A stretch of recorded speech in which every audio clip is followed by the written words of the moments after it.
Up to this point, we've really been messing around inside the demo class. To start setting up your own class, go to the main teacher webpage on Classcraft. They make it really easy for you to find where to start your first class. Start by clicking this button. It's going to ask for a little bit of information, such as your class name, the grade level, and the content area.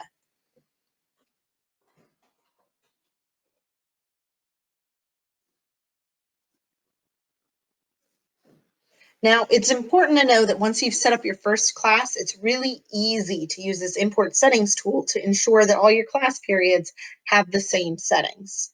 The editor will help you start building the behaviors that you'd like to have in your class.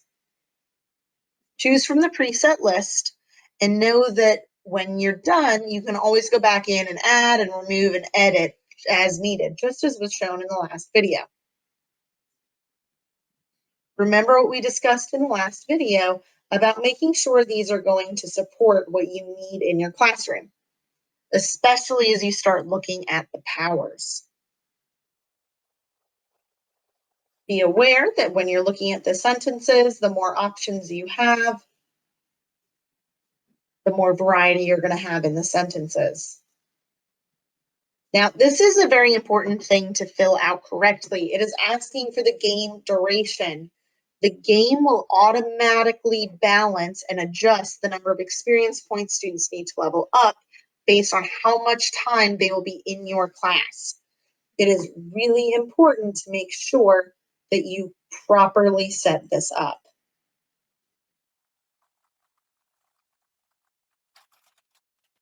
All right, so now you're ready to create new accounts for each of your students. You do need to tell it the name of your school. This allows for, if you do a paid account, you can connect to other teachers at your school. So you're going to create new accounts this first time. If you use Google Classroom, it very easily integrates. But if you don't, like my school, you have to do it more traditional manner. So I'm going to click to add students manually. Now, you are more than welcome to individually type each student's name in. But pro tip, you can get the students' names off your roster in a spreadsheet and copy and paste them in and out. So I actually pulled my roster out of my gradebook into a spreadsheet and was able to copy and paste all of my students in bulk, which saved a lot of time. So as has been mentioned in earlier videos, students are going to get picked into teams. These allow students to work together and encourages a culture of collaboration. Now, they recommend 4 to 5 students per team. And I found that the best balance for me was to have one high academic, one low academic, one high behavior, and one low behavior on each of my teams. This allowed for students to be successful regardless of what their strengths are. It put them spread out, working with people they wouldn't necessarily know as well socially, and it prevented one team from absolutely bottoming out and falling way behind. It's very easy to click and drag students onto teams. And as your students select their names and their crests, you can always adjust them by using the pencil button to edit. All right. So once we've clicked next, we are ready to start.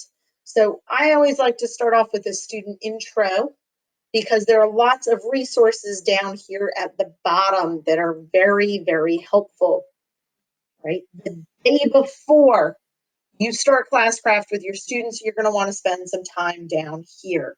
So first off, you're going to want to get student code sheets. Classcraft is smart enough to generate an individual code for each of our students that you have created. So I'm going to show you really quickly as this loads up in a preview what this handout looks like.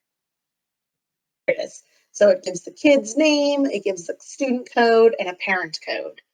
And I've made a video about how to set up student accounts that was mostly designed for students that were absent when we did it in class, but feel free to use it for you or your students. The team sheets down here, These help me know what students the settings want for their team. So I print one of these per team, and I let my note taker keep them to stay organized. So I take them up, and so I can go back and edit team names after class when I have a little bit more time to focus on it. And that frees me up to be available to help students during the logging on process.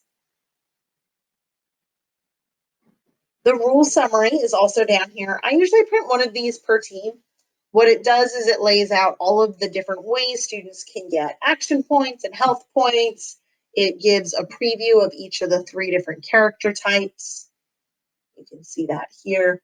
And usually just one copy per team, and they're able to pass it around and debate pros and cons and different options. So Classcraft recommends having each student sign the Hero Pact. It's basically an honor pledge saying, hey, we're going to follow the rules in the game. Um, I've done it both ways. It can increase student buy-in, but if my class period is running short, it's an easy thing to cut. As you can see, it sometimes takes a very long time to load when you print it. It looks pretty. It does, kind of make sure that students know what's going on. That's kind of up to you. So optional to do before you let students onto this is to set up an introduction quest. But my classes are short enough that this is usually something I do on day 2. So on the day of, I don't let my students on the computers right away. First, I pull it up in my view and I go into my account and I explain the difference between action points and health points and hit points. You're not going to be able to see anything inside your class because the students haven't set up the character. So I almost always go into the demo class that comes with your account to show them this. I demo for them and I show them the loss of life, just like I did in the earlier video. I go in, I hit the minus button, I take the health points, I let Wilmer fall in battle, all to show them how that works.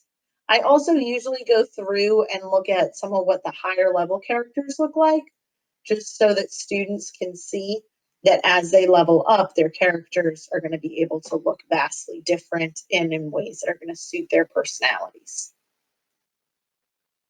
I also usually show them the difference between mages, healers, and warriors.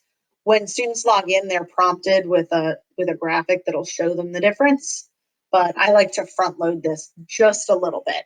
It's usually just enough taste to get the students really excited. So actively doing, I have the students move into their teams. Remember, you've set these up ahead of time, right? I tend to be pretty transparent about how I build the teams. I want the students to understand that I build the team so that there is a fair balance of academics and behavior on each team. Otherwise, I tend to get a bit of a pushback from the kids asking to switch groups. And it's totally up to you how you handle usually making groups in your classes. So then I give students their individual code sheets and allow them to create their student accounts. This is always a little bit of a hectic process, but because they've been given a team, usually there's somebody on each team that's been able to figure it out and can help the others before I have a chance to get around to each of the groups. So as a team, they're going to select their character types, their crest, and their background. They're going to decide on a name for their team. And I like to remind them as they're doing this that the strongest teams are going to have one of each character type. My school does a lot of exploratory learning, so I don't tend to regulate this and make sure the kids have one of each type. Instead, I wait a couple of weeks and let students discover that their team is struggling without a healer, for example. And then I allow one of the students from their team to switch character class. But again, that's up to you. While all of this is going on and everyone is logging in and everyone's getting started, I start giving out experience points right away to the teams and individuals that are helping each other out and collaborate. So once I have all of my students in, we start to move into this show and explore together section or phase. And so what I have students do is I have them pay very close attention to the tabs here on the left. I usually start out with my class tools, especially with the Wheel of Destiny. So the Wheel of Destiny is a random student or team picker. And I like to show them the team picker especially, and I go through each of my teams. So you'll see that this team, the characters have not been made just yet. But if I go to, let's find one. There we go. The Comfortable Meerkats. They have their team set up so that the students get to see their characters up on the big screen right away, and everyone gets to check out what kind of characters other people have made. I also usually like to show them Riders of Vey pretty early on. That's the random events generator. I usually trigger one or two just to make sure I keep things exciting. So as far as gear, students can usually figure this out on their own. They have a little armor button over here that the teacher account doesn't. I do usually cover two things with them. First, they're going to need to level up before they can get too many things. They also are going to want to be able to get gold points, and you have to explain to them, especially if you're using the free version, that their parents have to sign up. I usually use this as a time to say, hey, look at your student code sheet. There's a place for your parents to sign up as well. Parents can give students up to 15 gold points per day for positive behaviors at home. So as far as the use of powers, you're going to want to have a procedure in place for how students will use the powers, what an appropriate time to use them is, and how to tell you that they want to use it. My rule is that powers can be used during independent or group work time, but not during whole group instruction. I show them on their characters that their powers are going to be down here at the bottom. I also take them into messaging and I show them the class announcements. I usually do a class announcement in the middle of class to show them that it'll ding right up. I remind students the only name they'll see to message is me because they're not able to message each other through this process. I do usually remind them that sending me nonsense or 15 messages that say hi in a row is going to cause them to lose health points. And that usually cuts down most of it. I also use this as a time to introduce that the parents can send messages back and forth. I can send an announcement. And as parents create accounts, their names will show up here. I have a video that I refer kids to that help parents set up their accounts that I have linked in the description below. I have students navigate to the Quest tab just so that they can see that where academic things will show up. So there is not going to be anything here to start with unless you as a teacher have put it there. All right. Now you'll want to check out either the demo that the Classcraft people have given you or the video that I have given you later in this training that show you how to set these up. But that's up to you whether you want that to be a day one thing or a day two thing.